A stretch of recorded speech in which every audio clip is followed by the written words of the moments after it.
नमस्कार मंडळी, कृष्णाईज किचन मध्ये तुमचं सगळ्यांचं स्वागत आहे। आज आपण खीर बघणार आहोत। शेवयाची रव्याची शेवया आहेत, ह्याची खीर बघणार आहोत। त्याच्यासाठी हे रव्याच्या शेवया आहेत ज्या 2 वाटी लागेल। त्याच्यासाठी 2 वाटी दूध, ड्रायफ्रुट्स मी कट करून घेतले आहेत, ज्याला जसे आवडीनुसार कट करून घेऊ शकता। तूप आहे आणि वेलची आणि सुंठाची पावडर आहे। ठीक आहे, त्याच्यासाठी आधी आपण एक पॅन, टोप, कढई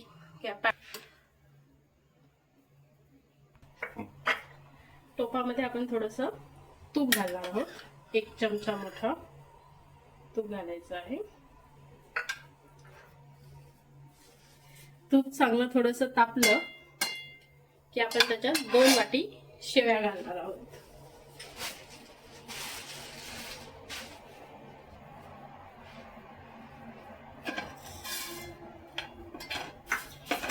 शेवया घातल्यावर गॅस बारीक ठेवा, नाहीतर शेवया करपण्याची शक्यता आहे।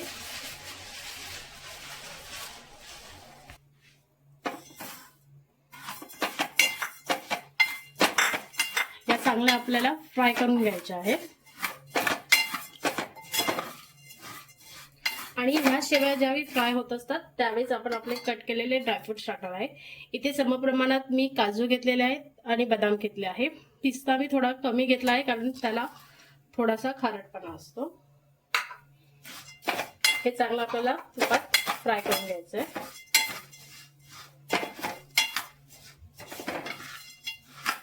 फ्राय करताना एक काळजी घ्या की करपणार नाही, करपले तर त्याची चव पूर्णपणे निघून जाईल। हे छान मंद आचेवरच आपल्याला फ्राय करायचं आहे।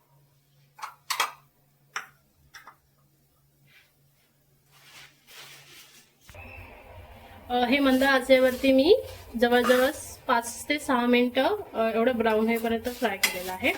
हे आपलं फ्राय झालं की आपण 2 वाटी दूध घालणार आहोत आणि 1 वाटी पाणी घालणार आहोत।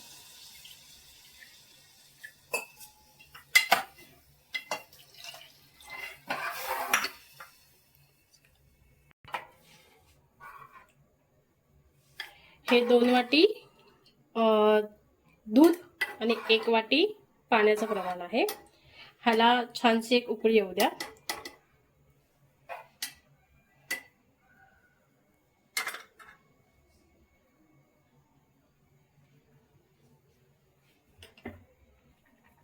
अशी ही थोडीशी उकळी आली की आपण याच्यात साखर घालणार आहोत। मी मगाशी साहित्य सांगताना साखर घालायचे विसरले। 2 वाटी शेवया घेतलेल्या, 2 वाटी शेवयाला 2 वाटी दूध, 1 वाटी पाणी।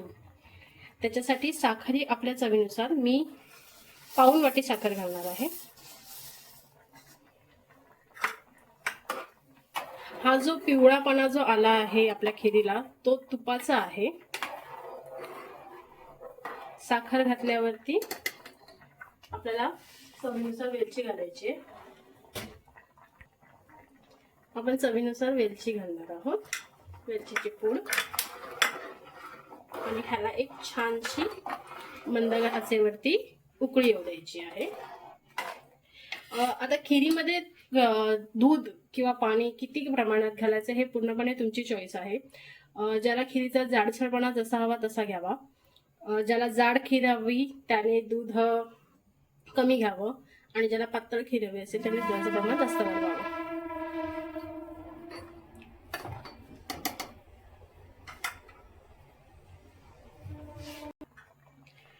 तुम्ही बघू शकता खिरीला आपल्या चांगली उकळ आलेली आहे।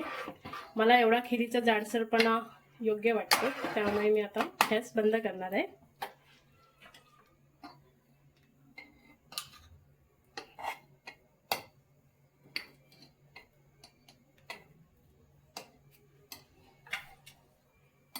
अशा प्रकारे आपली रव्याच्या शेवयाची खीर तयार आहे।